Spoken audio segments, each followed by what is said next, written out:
Tom. And I'm Tanner. Welcome to episode 154 of Bird Squad. We're back. I apologize for no upload last week. Wasn't feeling myself, but we are back this week. And we were going to talk combine pre-free agency a little bit last week, but we'll get to the combine kind of towards the end of this episode because a lot going on in free agency, both additions, subtractions, some keeping status quo. So overall, I mean, you can't blame Howie so far. I think so far he's done a pretty decent job. I mean, the only big loss, in my opinion, you guys may think certain losses are bigger than I do, but right now I think the only big loss is Hargrave. And that's when you kind of knew was going to come. Unfortunately, he went to the Niners. That's like the worst team he probably could have went to because the way they talked about us during our run, but whatever. But you have other guys like Epps who, it's a loss, but a guy that you can probably replace. Kazir White, TJ Edwards, Epps. Yeah, Epps, I said. He's with the Raiders. But the big thing, bringing back Bradbury on a 3-year deal, huge, out of the blue. That happened today. Big indicator all since the Super Bowl. It felt like, even before the Super Bowl, it felt like he was gone. It felt like that was one that was not going to be able to happen. And they bring him back with the speculation going on with Slay and all that. So that's huge. That's a big sigh of relief for, I think, a lot of people to kind of, okay, one of those key pieces from last year's defense is going to be back. You're going to lose a couple pieces here and there, but you knew that you weren't going to be able to keep everyone. Now you see what they do with Gardner Johnson. See how they figure out the situation with Slay and kind of go from there into the draft. Yeah, I mean, and it's, we locked up the running backs today. Yep. Rashad Penny and Boston. But it's Howie season, It's Howie time. It's got total faith in Howie. Let Howie cook. I know that he's got some other coals in the fire, and I feel like, one thing I do like is Bradbury coming back on a deal. Yeah. Kind of took a discount to come back. Said he really enjoys playing in Philly and wants to bring a championship to Philly. I mean, and that guy's been, ever since the Super Bowl. I mean, no excuses. He owned up to it, said I held, whatever. Good to have him back. Now we got to see what happens with Slay, and can we get CJ back? Can we lock him up and bring him back? Who knows?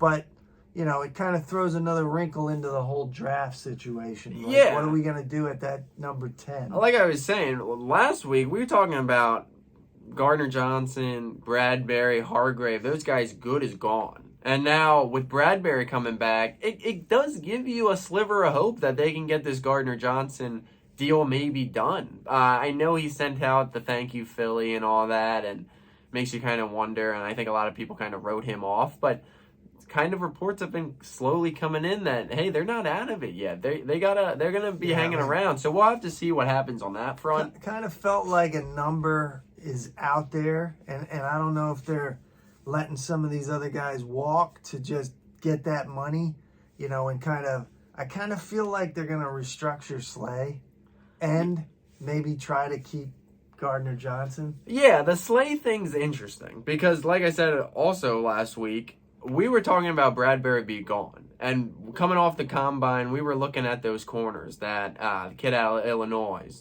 the kid out of Penn State, Porter, thinking about them at 10. The consensus around the league was they were looking at one of those kids at 10. And it felt like that's what was going to happen because Bradbury's gone, you got Slay, and maybe you still go that route depending on how things in about 3 weeks end up with Slay. You have to see. But that could change kind of the census. I mean, literally last week when we were going to make our video, we were feeling good, excited about a corner at 10 because it felt like that's what this team needed, getting a stud corner like a Sauce Gardner in here and bringing that swag at the youth in that position. Felt like what was needed.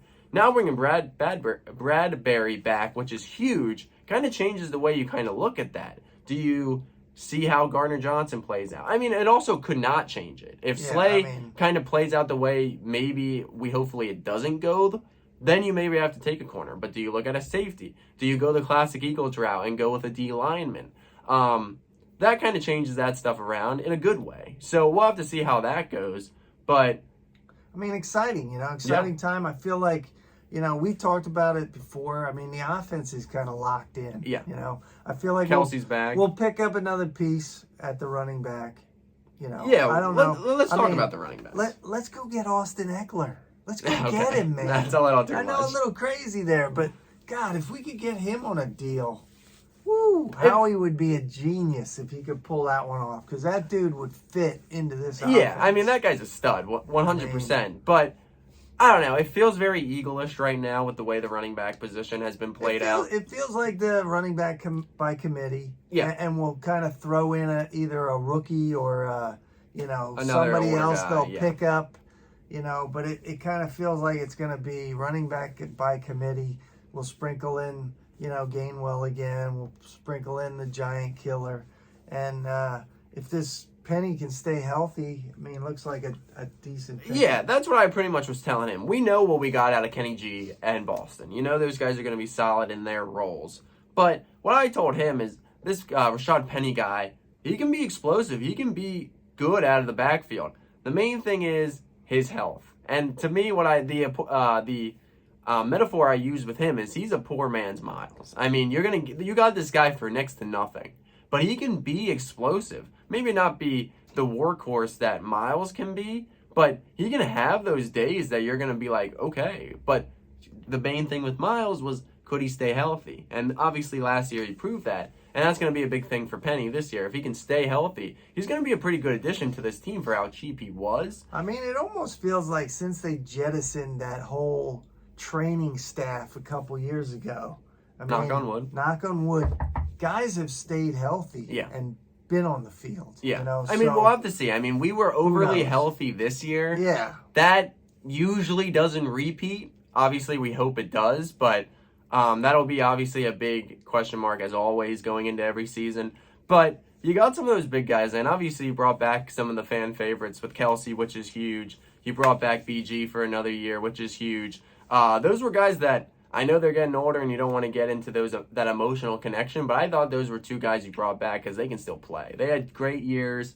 Kelsey, without a doubt, was great, and bringing back BG, love to see that. So and you gotta love what BG said. You know, he wanted to come back because he wants to win a championship with Jalen. I saw this dude on Saturday at the Philly show. Not that we met him again, because we met him the last time, and he's the greatest. If you can meet him, 100% go and see him. He's the best. But then I was standing around the photo booth, kind of just like taking in people.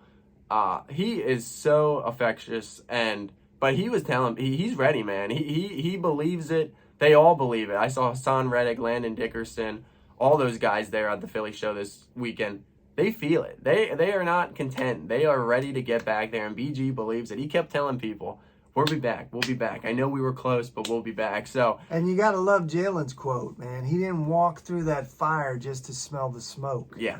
You know what I mean? Another Jalenism, as always. You know, that's a T-shirt, man. That is a T-shirt I would buy because, man, damn, I'm still kind of gutted. But, yeah, I mean, it's but still we're starting to percolate a little bit, starting to get the mojo back here with this free agency, watching Howie do his thing. You know, and hey, we got some holes. We still got some linebacker stuff that we got to fill in. You know, Nakobe, hey, baby, we wanted you in this draft. We want you to show up now. Yeah, I mean, I'm excited for Nakobe Dean this season. I mean, obviously, you lost both your starting linebackers this free agency, just the last 2 days. So you're obviously going to have to bring someone in. And it feels like veteran linebacker type of thing. Feels Bobby like Wagner, baby. That one I don't know is going to happen. That would be great, but I think it's going to be very prove it deal, kind of what they've done in the past. Kind of just throw money at a body and they plug it in. But I think Nakobe Dean's going to have a chance to shine this year. And as we all know, the little bit he played last year, he looked good. So I'm really excited. Like you said, we wanted him last year. I think under a year under his belt, kind of mentoring, kind of taking in the teachings, I think he's going to be great. Did this Desai have any kind of connection with Bobby Wagner when he was out in Seattle? Maybe. We'll have to see. Hey, but kind of pull that. The main thing is you're going to have to get another safety. You're going to have to get maybe 2 safeties, depending on what you do with Gardner Johnson. That's going to be a need. A linebacker and then D linemen. I just think it makes this draft now look a little bit more interesting. I mean, which way without a doubt. Do you go linemen, like they normally do? Yeah. Or do you go outside the box and go get one of those safeties if they're still on the board at 10? That's the main thing. Like, you can look at the team right now. You can look at the defense for sure. I mean, like we said, for a while, the offense is set in stone. They're good. They're locked in. But you look at the defense right now, and the last couple of days, it could have been a little scary. You see a lot of people leaving, see the holes filling up, whatever.